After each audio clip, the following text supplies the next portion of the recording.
Hello everyone, welcome to another new vlog. আমি যোৰহাটলৈ গৈছিলোঁ বিশেষ সিনেমা এখন চাবলৈ অসমীয়া ছবি এখন চলি আছে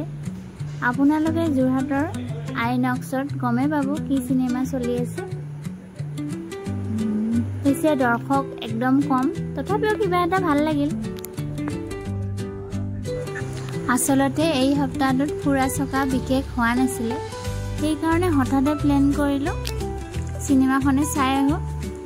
মোৰ হাজবেণ্ড লৰা আৰু ভাইটি গৈছিলে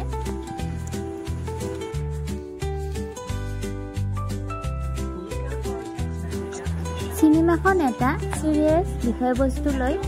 নিৰ্মাণ কৰা হৈছে চাই ভালে লাগিলে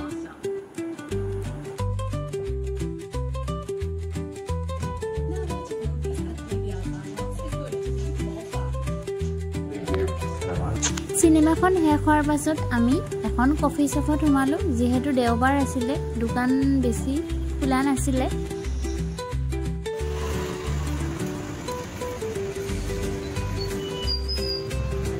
তাত সোমাই আমি পাতলীয়াকৈ কিবা এটা খালো আৰু আমি ঘৰলৈ উভতিলো আশা কৰো আপোনালোকে ভিডিঅটো চাই ভাল পালে মোৰ চেনেলটো সাবস্ক্ৰাইব কৰিবলৈ নাপাহৰিব আজিলৈ আহো তেতিয়া ধন্যবাদ